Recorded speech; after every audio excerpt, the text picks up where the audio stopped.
সন্ধ্যা বন্ধুরা, আমার নাম মনীষা আর রয়েছি কলকাতা থেকে তোমাদেরকে নতুন একটা জার্নিতে নিয়ে যেতে। জানি না কত দূর যাবো, বাট নিশ্চয়ই যেখানে যেখানে যাব তোমাদেরকেও সঙ্গে নিয়ে যাব। তো কালকে 12ই জানুয়ারি, যেটা আমাদের স্বামীজি বীর সন্ন্যাসী স্বামীজি বিবেকানন্দের 163তম জন্মদিন। তো আজকে এই মুহূর্তে রয়েছে আমার পাড়া, একদমই স্বামী বিবেকানন্দর বাড়ির সামনে। কালকে ওনার জন্ম উৎসব, তো সেটাই তোমাদের তুলে দেখাতে চাইছি, তুলে ধরতে চাইছি তোমাদের সামনে।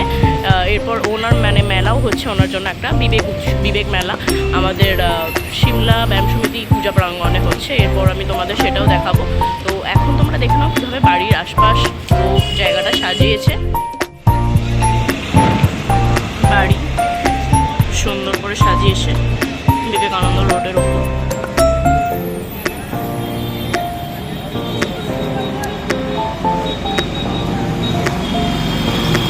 এখান দিয়েই পুরো প্রভাত ফেরিটা কালকে যাবে। মেন যেখানটায় উনি আর কি ওনার বাড়ি ছিল, সেই জায়গাটায় আমরা ওনার দরজার দিকে এগিয়ে যাচ্ছি। আপনারা স্বামী বিবেকানন্দর বাড়ি কিন্তু প্রত্যেক দিনই ভিজিট করতে পারেন, নির্দিষ্ট সময় আছে, আমি জেনে আপনাদের ডেসক্রিপশন বক্সে লিখে দেব। এটা ভেতরটা পুরোটাই খুবই সুন্দর করে সাজানো। সকালবেলা বিভিন্ন স্কুল থেকে আসে এখানে, বাচ্চারা দর্শন করে, প্রণাম নেয়।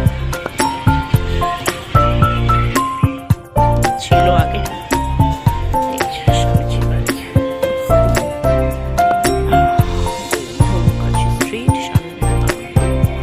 বলতে পারেন একদম ভিটে বাড়ি দরজা, এখন তো বন্ধ হয়ে গেছে, বাট কালকে সকালবেলা অবশ্যই খোলা থাকবে। এই যে লেখাও রয়েছে, জন্মস্থান আছে, প্রবেশপথ, একদম সমস্ত কিছু ওরা রেডি কালকের জন্য, একদম গেট সেট গো।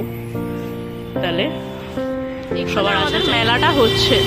সো এখানে যদি তোমরা আসতে চাও, বিবেকানন্দ রোড এটা চলে যাচ্ছে, এখান থেকে তোমরা হাওড়া হয়েও আসতে পারো, আর গিরিশ পার্কের মেট্রো স্টেশন থেকেও আসতে পারো।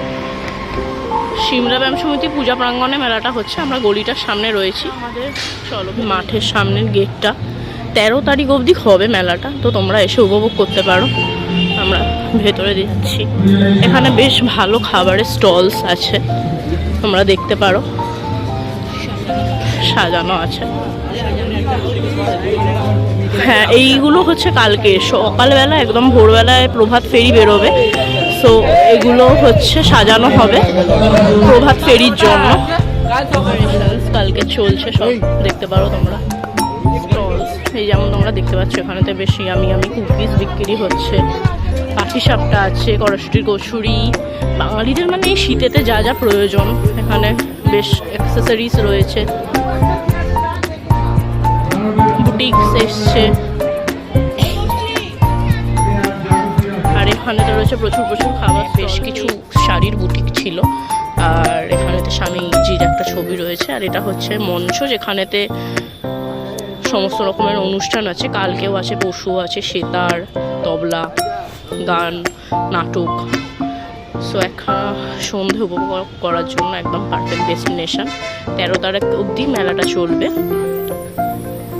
সো প্লিজ ভিজিট করবেন বিবেকানন্দ বিবেক মেলা 2026।